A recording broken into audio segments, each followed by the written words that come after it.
السلام علیکم ورحمۃ اللہ وبرکاتہ۔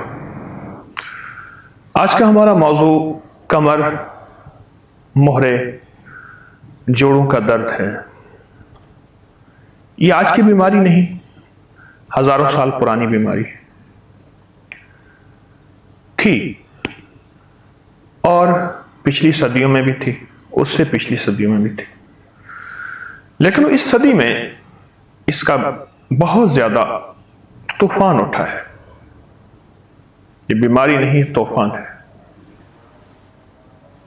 اور ایسا طوفان، ایسی بیماری ہے کہ آج تک شاید اس سے بڑی بیماری دنیا میں نہ ہوگی۔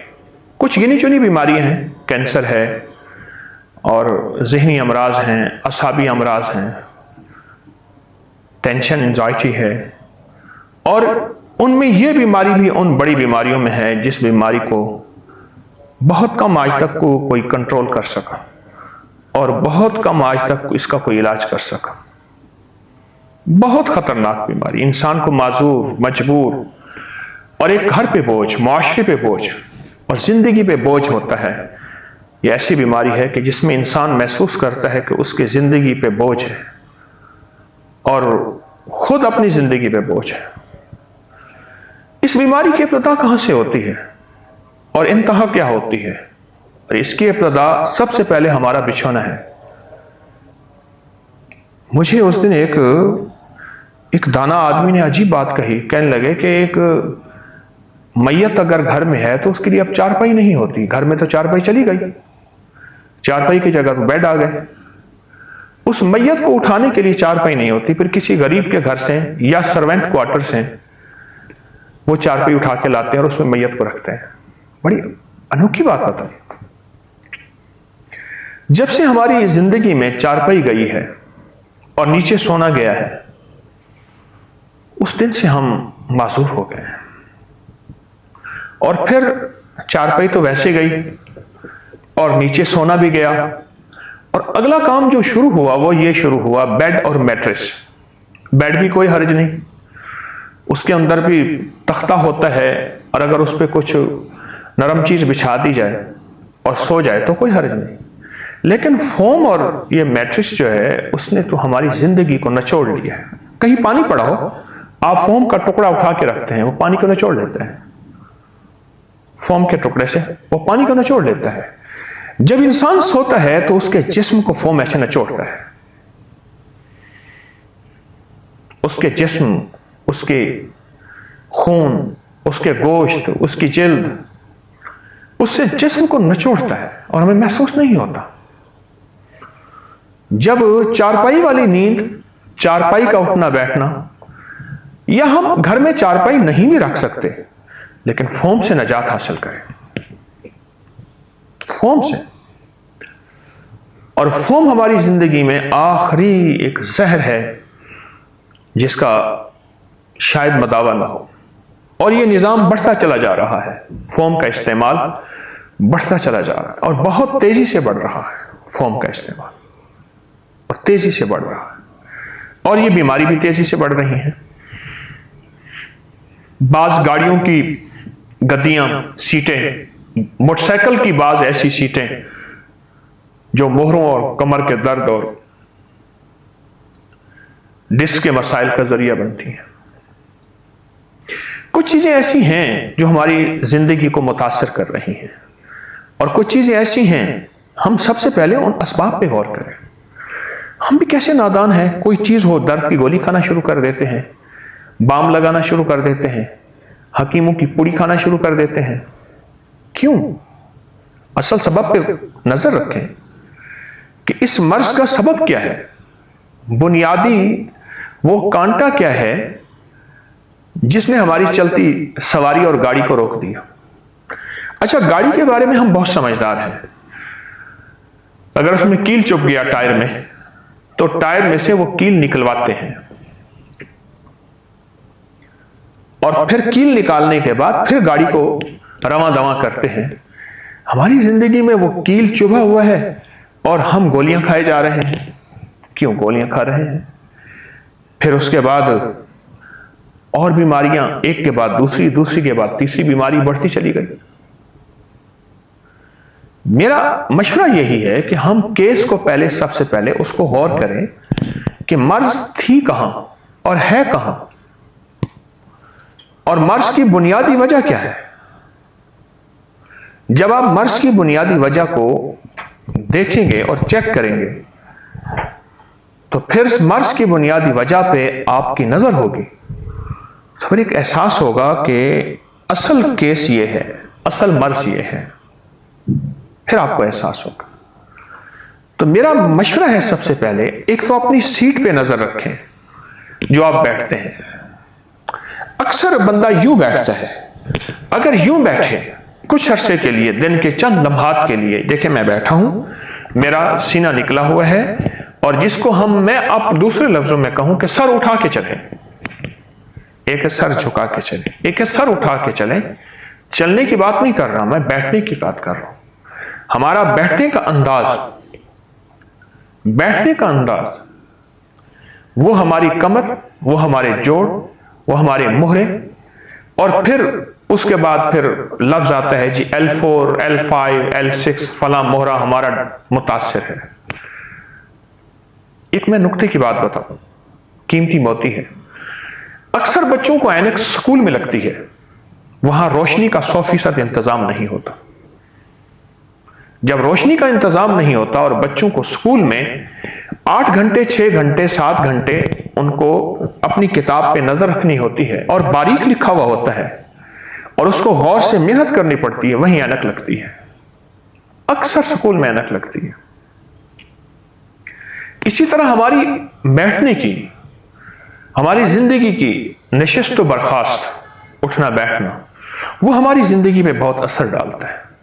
اور پھر سونا، کتنے گھنٹے ہم سوتے رہتے ہیں، اور کتنے گھنٹے ایسی نشست پہ یا ایسے جو ہے بستر پہ سوتے ہیں جو ہمارے جسم کو نچوڑتا رہتا ہے اور ہمارے جسم کو کھینچتا رہتا ہے اور ہمارا جسم چڑھتا رہتا ہے۔ اس پہ آج تک نظر ہی نہیں۔ ہم سے پہلے بوڑھوں کو کیوں نہیں یہ تکلیفیں ہوتی تھی، اور پھر ہم سے پہلے خواتین، بچے بھی زیادہ ہوتے تھے اور ان کے ہاں یہ تکلیف نہیں ہوتی تھی۔ آج کی خاتون تو ایک بچے کے بعد ٹیک کے بغیر نہیں بیٹھ سکتی۔ وہ پرانی روایتی چیزیں استعمال کی جاتی تھی اور وہ پرانی روایتی نظام استعمال کیا جاتا تھا، اور اس پرانی روایتی چیزوں کی وجہ سے وہ کمر، وہ مہرے، وہ اعصاب اور وہ جوڑ سلامت ہوتے تھے، سلامت ہوتے تھے۔ پھر گھٹنے نئے نہیں پڑتے تھے، سلامت ہوتے تھے۔ تو میری درخواست ہے اور میرا مشورہ ہے، سب سے پہلے ہم اپنے اٹھنے بیٹھنے کی نشست کو بے توجہ کریں۔ اب دیکھیے میں سیدھا بیٹھا ہوں، مجھے سانس بالکل سہولت سے آنا شروع ہو گیا ہے، میرے پھیپھڑوں کو گنجائش ملی ہے، جگہ ملی ہے۔ اب میں یوں بیٹھا ہوں، میرے پھیپھڑے دبے ہوئے ہیں، میرے مہرے جھکے ہوئے ہیں، کمر کی ریڑھ کی ہڈی جھکی ہوئی ہے، میں یوں بیٹھا ہوں، سیدھا بیٹھنے کا انداز۔ اور ایک ورزش ہے جو میں آپ کو بتانا چاہوں گا اس سلسلے میں، اس کا ایک قصہ ہے۔ پشاور کے قصہ خانی بازار ہے، قصہ خانی بازار پشاور کا ایک مشہور بازار ہے، بہت بڑا بازار ہے، بہت پرانا، صدیوں پرانا۔ بڑے بڑے لوگ وہاں بیٹھ کے، پرانے لوگ قصے سنایا کرتے تھے، تو ٹولیاں بیٹھتی تھیں، تو اس لیے پہلے یعنی ریفریشمنٹ اور وقت گزاری کا انداز یہی ہوتا تھا۔ قصہ گو لوگ ہوتے تھے پرانے، تو وہ وہاں بیٹھتے تھے۔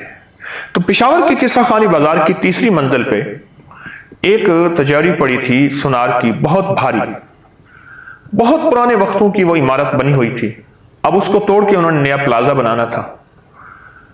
اب وہ پتہ نہیں انہوں نے اوپر کیسے رکھی ہوگی،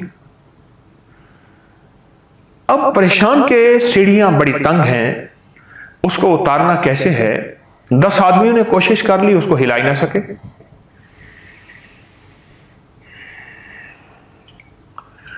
آخر ایک صاحب کھڑے تھے، وہ کہتے تھے یہ کام ہو جائے گا۔ کیسے ہوگا؟ کہا کہ آپ چرسی کو بلا لیں۔ اس کا نام کیا تھا کوئی خبر نہیں، بس اس کو لوگ چرسی کہتے تھے. آپ چرسی کو بلا لیں، وہ کام کر دے گا. یہ 60 اور 70 1960 70 کے درمیان کا واقعہ ہے. اس دور میں اس نے کہا کہ میں 250 روپے لوں گا، 300 روپے لوں گا اور یہ کام کر دوں گا. بڑی رقم تھی، وہ مجبور تھے. انہوں نے کہا ٹھیک ہے. نیچے گاڑی کھڑی تھی، اس میں رکھنی تھی. وہ گیا، اس نے اکیلے نے اس کو اٹھایا، کمر پہ رکھا اور نیچے گاڑی پہ رکھ کے کہتے پیسے دے دو. سب کی آنکھیں پھٹی کی پھٹی رہ گئی. کیا ہے اس کی کمر، اس کے مہرے، اس کے جوڑ، اور ایسے بالکل کمزور سا آدمی ہے اور اتنی بھاری، اور یہ نظام اٹھایا. اور وہ تو پتھر تھا، پتھر کی بہت بڑی چٹان تھی، اور اٹھا کے نیچے رکھ دیا. ایک صاحب تھے جن کے مزاج میں تحقیق اور ارک ریزی کا مزاج تھا. وہ ان کے پیچھے چلے، جاتے جاتے کہنے لگے کہ یہ راز بتا دے کیا ہے. یہ ایک الگ واقعہ ہے، اس نے کتنی محنت کی، پھر آنا جانا رکھا، کتنا تعلق بنایا، پھر کتنا اس کو پیسہ مال چیزیں دیں، کیا. آخر کار یہ پتا چلا کہ میرے پاس ایک راز ہے، وہ ہے سانس کا راز. مشرق کی طرف منہ کر کے اپنے سینے کو پھیلانا ہے، یعنی گردن کو اٹھانی ہے، لیکن جسم کو ڈھیلا چھوڑنا ہے، جسم کھچا ہوا نہ ہو، تنا ہوا نہ ہو. ایسے کر کے، اور آپ نے ناک سے سانس لینی ہے. یہ ناک سے سانس لیا، منہ میں بھرے، نہار منہ، خالی پیٹ، بھرے پیٹ کبھی نہیں ہوگا. اور اس کو رکھیں اپنے سینے میں، ہلکا ہلکا کھینچنا ہے. یہ نقطہ ذہن نشین رہے، ہلکا ہلکا کھینچنا ہے. جب آپ دیکھیں کہ آپ کا سینہ بھر گیا، اس کو اپنے پھیپھڑوں میں محفوظ رکھیں. وہ صبح کی آکسیجن، وہ صبح کی ہوا، اور جس میں آلودگی، جس میں چیزیں نہیں، وہ صبح کی الگ صبح. اور اس کے بعد جب آپ دیکھیں کہ آپ کا سینہ بھر گیا، آپ آہستہ آہستہ اس کو چھوڑیں منہ سے، آہستہ آہستہ. یہ عمل صرف 13 بار کرنا ہے بس. وہ شخص جس کو چرسی کہہ رہے تھے، نہ معلوم اس کا کیا نام تھا، بس وہ کہنے لگا کہ یہ میرا عمل ہے، اور میں نے زندگی میں یہ عمل کیا ہے، اور اس عمل سے میں نے نفع پایا ہے، اور اس عمل سے میں نے فائدہ پایا ہے، اور میں نے اس کی مشق کی ہے سالہ سال. آج میرے جسم میں جان ہے، طاقت ہے، میری ہڈیوں میں، میری پٹھوں میں، میرے اعصاب میں قوت ہے، اور یہ وزن میرے لیے کچھ بھی نہیں ہے. میں اس سے بڑے وزن اٹھا چکا ہوں. میں ایک صاحب کے پاس گیا تو مجھ سے کہنے لگے کہ آپ کا ایک میں نے رسالے میں یہ مضمون پڑھا تھا 13 دفعہ سانس والا، اور میں نے کرنا شروع کیا. میرا وضو نہیں ٹھہرتا تھا اور بہت زیادہ مجھے تکلیف ہوتی تھی.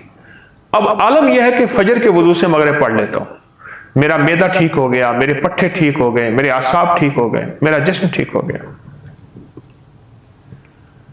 زندگی کی کون سی راہیں ایسی ہیں جو ہم بھولے ہیں، اور کن راہوں کو فراموش کیا ہے، اور ان راہوں کے فراموش ہونے کی وجہ سے ہماری زندگی میں تکلیفیں، مسائل، مشکلات، پریشانیاں آئی ہیں.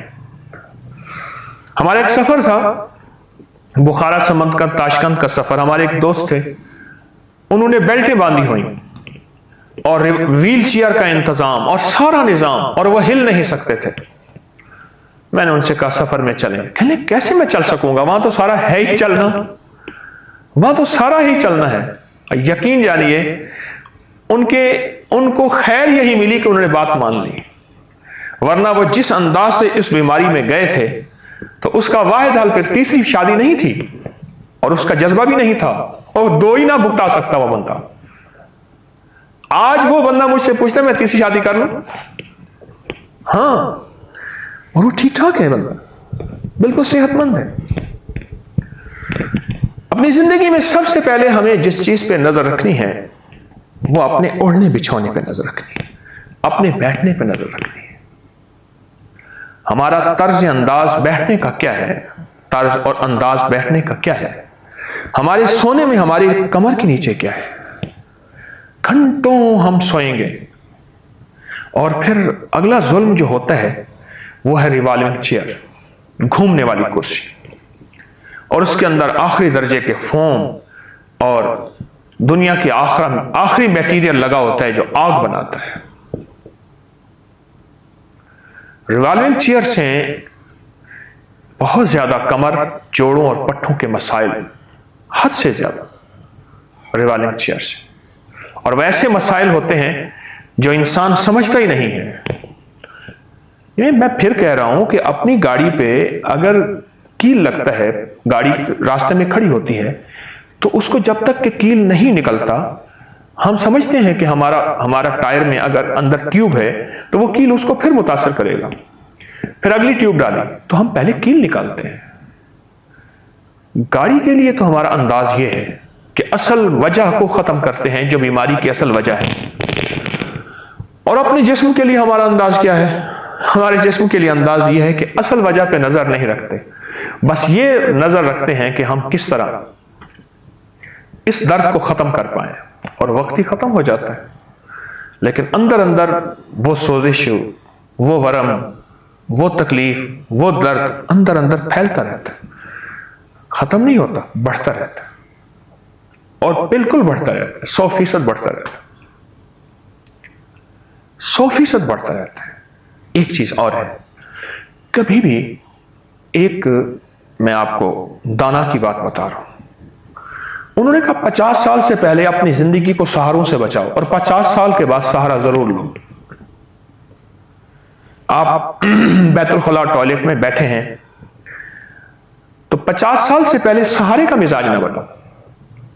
نماز کے لیے اٹھنا، اگر زمین پہ سو رہے ہیں تو وہاں سے اٹھنا، یعنی نیچے سے اٹھنے کے لیے سہاروں کا مزاج نہ بناؤ، ورنہ جسم سہاروں میں ڈھل جائے گا۔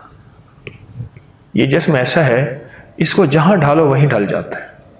نیند بڑھاتے جاؤ بڑھتی جائے گی، کم کرتے جاؤ کم ہوتی جائے گی، غذا بڑھاتے جاؤ تو آخری درجے میں غذا بڑھتی جائے گی، بڑھتی جائے گی، بڑھتی جائے گی،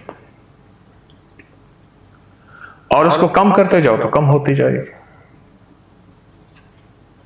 اسی طرح ہماری طبیعت میں 50 سال سے پہلے سہارا نہ لیں، اور 50 سال کے بعد سہارا لازم لیں، ایک دم نہ اٹھیں۔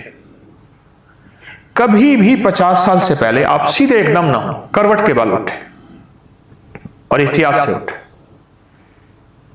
اکثر جھٹکا یہی لگتا ہے، اور احساس نہیں ہوتا، لیکن وہ جھٹکا لگ چکا ہوتا ہے۔